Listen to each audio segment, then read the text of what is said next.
Del Evangelio según San Lucas. En una oportunidad, la multitud se amontonaba alrededor de Jesús para escuchar la palabra de Dios.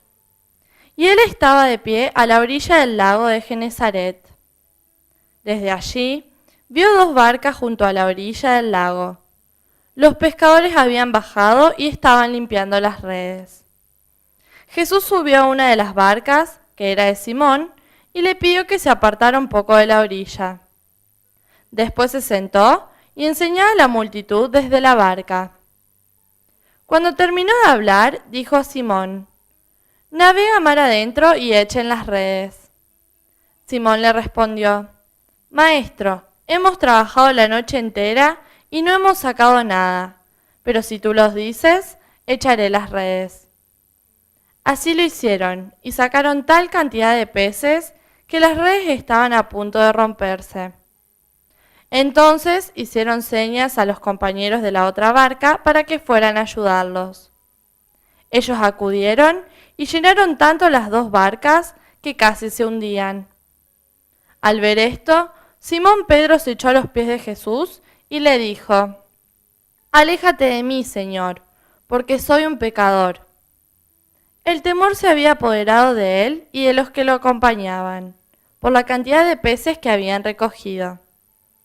Y lo mismo les pasaba a Santiago y a Juan, hijos de Zebedeo, compañeros de Simón. Pero Jesús dijo a Simón: «No temas, de ahora en adelante serás pescador de hombres». Ellos atacaron las barcas a la orilla y, abandonándolo todo, lo siguieron. Hola amigos y amigas. Muchas veces cuando escuchamos las historias de los pescadores, de alguno que lo hace quizá por deporte a esto de pescar, escuchamos sus relatos y pareciera que a veces agrandan el tamaño del pescado que han sacado.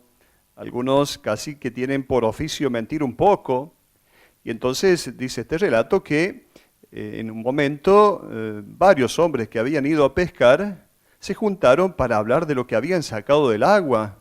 Pero sabían que uno de ellos era bastante mentiroso y siempre exageraba en el tamaño del pescado que había sacado.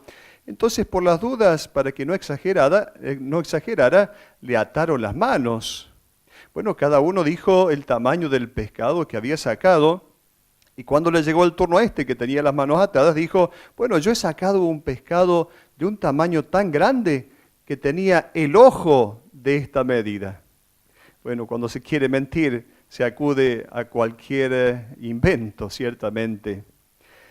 Esto que acabamos de escuchar del Evangelio de hoy no es un relato de alguien que exagera, sacó una gran cantidad de peces, Pedro, en esta barca. No es una simple exageración, ni nos tenemos que detener en este relato de la pesca prodigiosa, no nos tenemos que detener en el hecho, sino que tenemos que ver qué mensaje nos quiere dejar el escritor del Evangelio. La semana pasada habíamos visto a Jesús en la sinagoga de Nazaret, predicando en la sinagoga. Pero veamos en este domingo que a partir de este Evangelio Jesús no solo predica en lugares litúrgicos, de culto, lugares sagrados, sino que Jesús predica la palabra de Dios también en lugares, podríamos decir, profanos, porque la palabra inspira y guía toda actividad humana. En todo momento y en todo contexto se debe predicar la palabra de Dios, porque esa palabra ilumina todo lo que el hombre vive. ¿Cuál es el contexto geográfico en el cual suceden estos acontecimientos? ¿Dónde está Jesús? Está en el mar de Galilea, el lago de Tiberíades. Este mar de Galilea tiene unos 21 kilómetros de longitud de norte a sur y 13 kilómetros de longitud de este a oeste, con una profundidad máxima de 48 metros y una altura de 212 metros bajo el nivel del mar. Este es el mar de Galilea. Para que nos hagamos una idea, tiene unos 166 kilómetros cuadrados. Para que tengamos alguna referencia, quienes somos de esta zona, de la Mar Chiquita, esta mar chiquita tiene 2000 kilómetros cuadrados. Por lo tanto, el lago de Galilea, el mar de Galilea, es absolutamente pequeño comparado con la mar chiquita. ¿Cuál es el trabajo que realizan estos pescadores? Bueno, lo que tienen que hacer todos los días. A la noche van a buscar lo que el mar les pueda regalar para luego poder venderlo, llevarlo a Magdala, donde se hacía el comercio del pez, el salado del pez, y luego entonces era vendido. ¿Quiénes eran estos pescadores? Pedro, Andrés, Santiago y Juan. Se dedicaban entonces a este trabajo. Ahí en ese trabajo va Jesús. ¿Qué es lo que hace Jesús? Jesús entra en una de esas barcas, que es la barca de Pedro. Entra, no solamente sube, sino que entra. ¿Qué significa que entra en la barca de Pedro? La barca era el lugar de trabajo donde se desarrollaba su actividad cotidiana. Quiere decir entonces que Jesús y su evangelio entran en la vida de estos hombres. Entra Jesús en la vida de Pedro, entra en sus quehaceres cotidianos, entra. Por lo tanto, la primera pregunta que nos deja este evangelio: ¿yo he dejado entrar a Jesús en mi vida cotidiana o solamente lo dejo entrar los domingos cuando voy a misa, algún encuentro de catequesis, alguna peregrinación, algún acto devocional? ¿Lo dejo entrar a Jesús para que su palabra ilumine mi vida cotidiana? El Evangelio dice que Jesús se sienta a enseñar desde la barca de Pedro. Es importante encontrarlo a Jesús sentado. Está significando que Jesús está enseñando con autoridad. Cuando Jesús está sentado, está enseñando con autoridad. Luego, la barca también representa la comunidad cristiana, ya lo sabemos. La comunidad cristiana es el lugar privilegiado desde el cual se debe esperar la voz del Maestro. Es a esta barca a la que somos invitados a dirigir nuestra mirada en busca de la luz, de la consolación, de la esperanza. Jesús sube a la barca, habla desde allí. Ciertamente se trata de un relato muy poco verosímil. Hablar desde la barca no sería muy favorable. Por eso está indicándonos este mensaje al cual nos hemos referido anteriormente. Jesús le va a decir a Pedro: navega mar adentro, navega hacia las profundidades, no solo en distancia, no solo distanciarse de la orilla, sino ir a las profundidades, navega mar adentro. Y aquí está la actitud de Pedro, la actitud de confianza de Pedro, de fe de Pedro. Pedro confía en la palabra de Jesús. Es la comunidad cristiana que, animada por el mensaje del Evangelio que ha escuchado, que ha asimilado, se dispersa luego por los caminos del mundo para llevar a cabo su misión. ¿Cuál es la misión? Pescar. Esta es la misión encomendada por Jesús. Bueno, Pedro siente cierta duda, le hace cierto ruido este pedido de Jesús. Al principio, ciertamente regido por su lógica humana, Pedro se resiste a este pedido de Jesús. Él es un profesional, él sabe que pescar de día no iba a funcionar, sabe que la pesca funciona cuando es de noche. Pero Pedro dice: si tú me lo pides, voy a echar las redes. ¿Cuáles son esas redes que nosotros echamos? Las redes son nada más ni nada menos que la palabra de Dios, las palabras de Jesús. En nombre de Jesús echamos las redes, si tú me los pides. Entonces es un acto de confianza. Por lo tanto, Pedro tiene que abandonar su lógica humana y adherirse a una nueva lógica, que es la lógica del Evangelio. Aquí nosotros tendremos que preguntarnos: ¿cuántas veces nosotros abandonamos nuestra lógica humana para adherirnos a una lógica nueva, que es la lógica del Evangelio, la lógica de Jesús, el pedido de Jesús? Frente al hecho de el amor gratuito, por ejemplo, este amor a todas las personas, este amor incondicional, si nos regimos por la lógica humana, deberemos simplemente vivir en una relación de justicia con las personas, pero la lógica divina nos pide algo más. En su nombre, echar las redes, el amor incondicional, el servicio gratuito a los hermanos. Luego, la lógica humana nos diría que En una relación de pareja, cuando las cosas ya no están bien, se debe terminar y listo.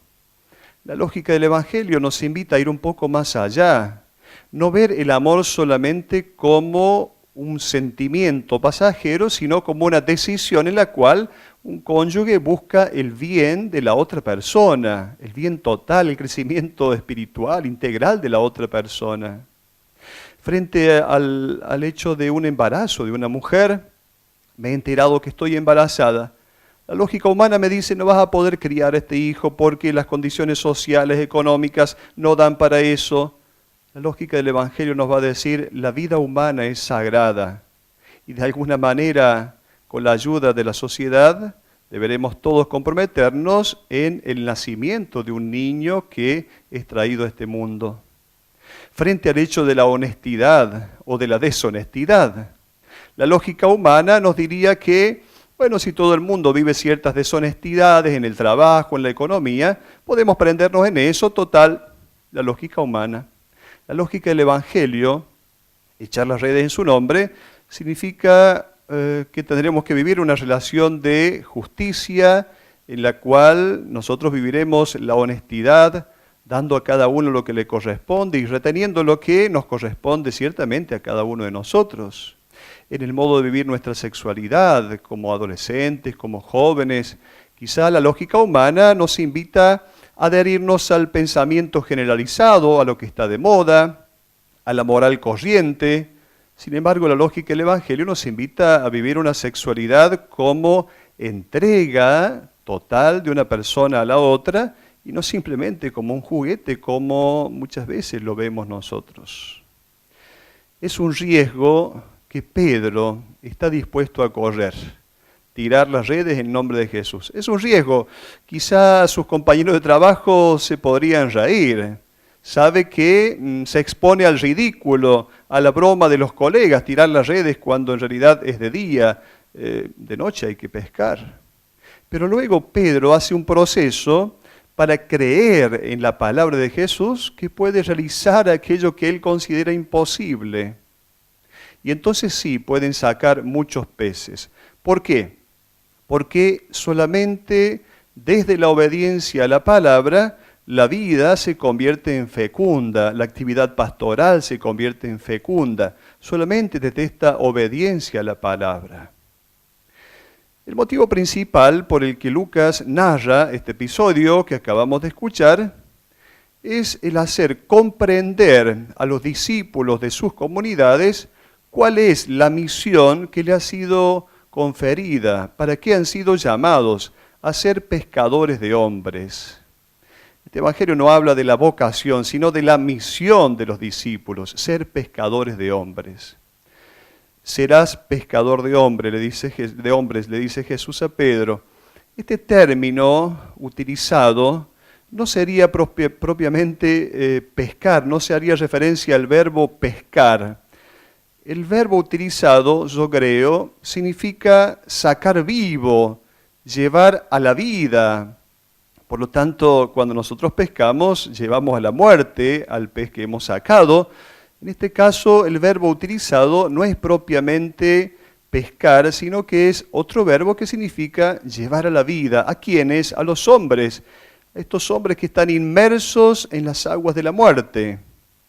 En la Biblia, las aguas del mar son muchas veces el símbolo del poder del mal, de las fuerzas que llevan a la muerte. Las personas que deben ser pescadas, entre comillas, es decir, deben ser ayudadas a vivir. Son aquellas que muchas veces están atrapadas por los vicios, por los diversos ídolos, por pasiones desenfrenadas. Entonces, a ellos tendremos que pescar, sacar de ese lugar de muerte. Ciertamente no se trata de pescar dentro de la pecera, eso sería muy fácil.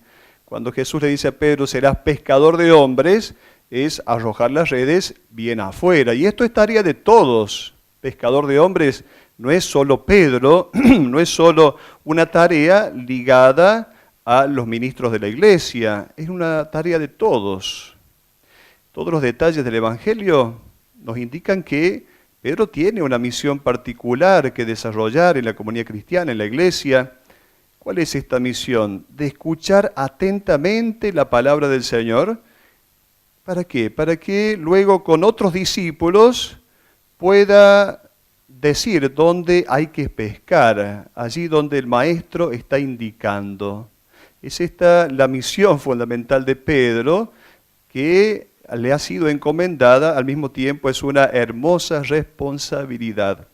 Se trata entonces de una corresponsabilidad eclesial, esta corresponsabilidad en la cual todos somos responsables de ser pescadores de hombres. Hasta la próxima.